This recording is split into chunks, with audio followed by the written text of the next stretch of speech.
summer, we end up having, well, seeds and fruits, okay? So, they are creatures that like every kind of, some eat only seeds, some eat like the fruit. Just depends. So there are lots of consumers that are eating those producers. We are too. I mean, I had salad yesterday.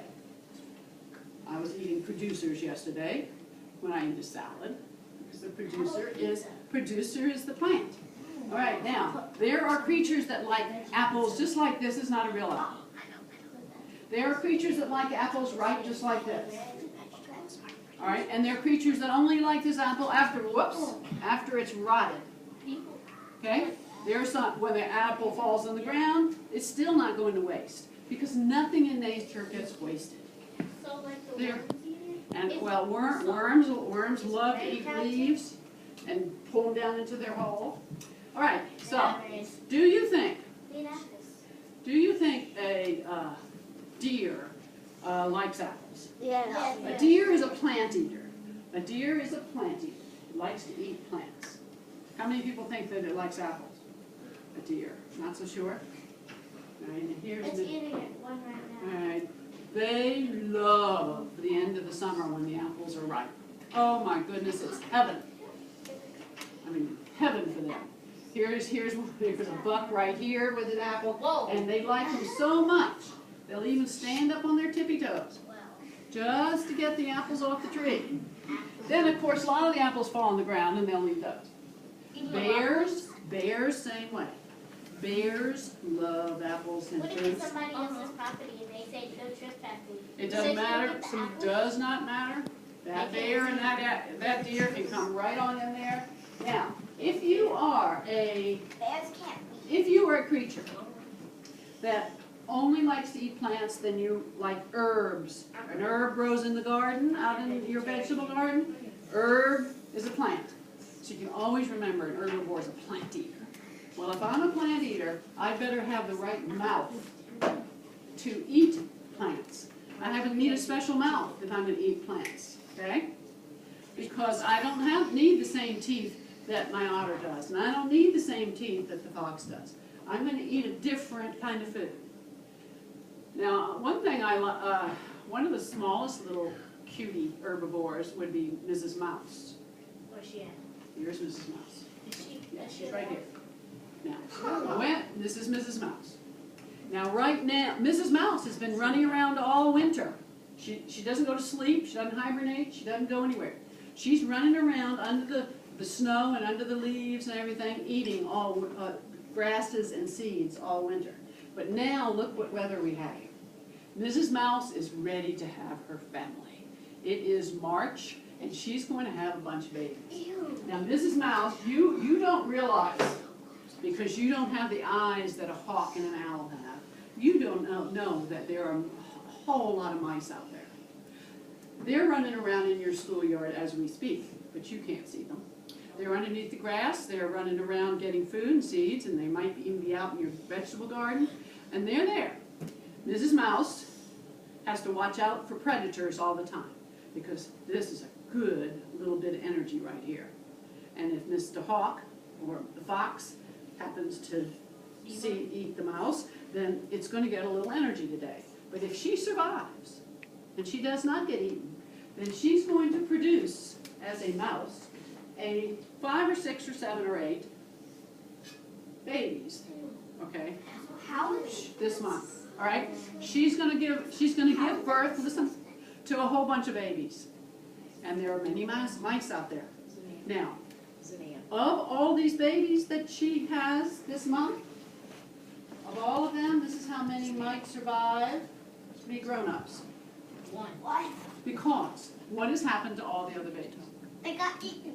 They were food and energy for lots of other animals, these mice were. So one mouse might survive, or 1 or 2. But Mrs. Mouse, if she does not get eaten by that owl behind your teacher's, see that owl back there? That predator has a mouse in her mouth.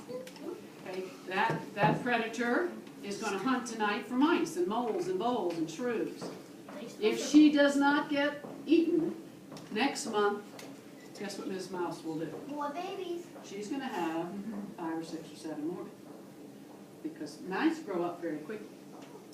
All right, if she's lucky, maybe 1 or 2 might survive from that litter of mice.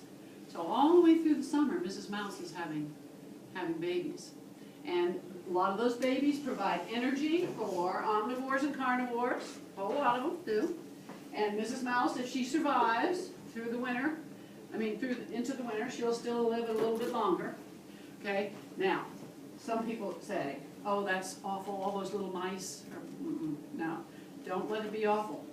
We have to have predators, a lot of predators, because if we didn't, and you open your door in the morning to come to school, if we didn't have the predators, the omnivores and the carnivores, eating lots of mice and moles and voles, lots of squirrels, lots of insects, lots of caterpillars, then you would open your door and you'd see this moving, the ground would be all moving with mice and caterpillars and crickets. Oh, wow. Because you have to have a balance. It has to be balanced. You have to have not too many mice, not too many snakes, not too many of anything.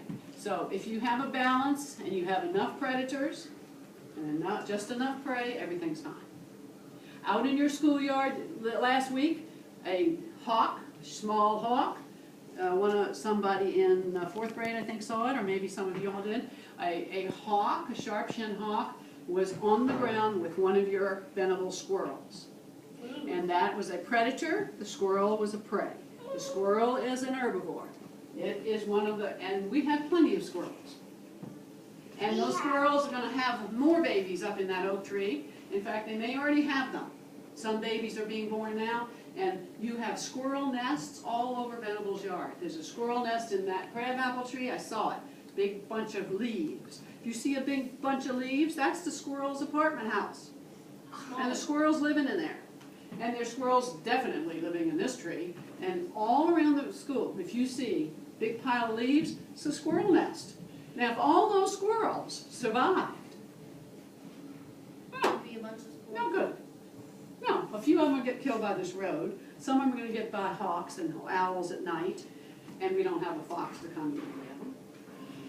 Can't put your hands down for now. Right? So, you have to have a balance. You have to have predators and prey. This little, all right, our squirrel right here has, I can't show you, you can look later when you come up. If I look at his mouth, I see that he has orange teeth. Those teeth are orange right there. Well, there's a reason for that. There's a reason he has orange teeth.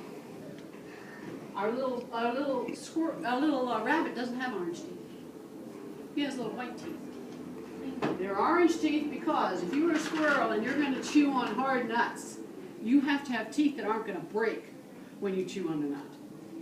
All right, so that's what he's eating. And if he's eating hard things, he's going to need teeth for that. Even the little chippy has orange teeth, tiny little teeth. But they're orange because chipmunk is going to chew on hard things. All right, now who is this guy right here? Beaver. All right, this is Beaver. The beaver is, this is the beaver's top jaw, Oh, wow. okay? And this is what his whole jaw would look like. Whoa. This is the whole skull of a beaver. All right, so this matches his the bottom. This matches his bottom jaw right here, and he would have a top jaw like this, and those front teeth are orange. They are orange for a reason, because what does a beaver do? Chew on. He is chewing down, and very quickly, this whole tree. And he has the right kind of teeth for that. So if you are a beaver, you can look at these later. This is a beaver's tooth. Look at this tooth. It's orange tooth. Now this orange tooth, because is way up in its skull. See there like that? And it comes down like this and grows and grows and grows. Well, if it grows and grows and grows and the beaver does not chew hard things, the beaver's going to die of starvation because the tooth is going to grow right down into its chin and can't eat. Well, that's not going to happen in nature. That's not going to happen in nature because the beaver chews hard things every day and keeps these teeth sharp. That's what nature does for it. Okay? So So when you see a little skull like that, any of these herbivores that chew hard things or soft things are going to have special teeth, special skull. They don't look like his skull or their skull. It looks very different because it has front teeth, back teeth, and look at this space right here. See that space? Where was it? Right here. See, I can put my finger right through here. I know that's an herbivore. It's a plant eater. He doesn't need a whole mouthful of teeth. He just needs front teeth and back teeth.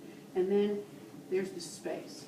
So if you see a skull that has a space behind its front teeth, then you know that's a plant-eating animal. All right? Like a beaver.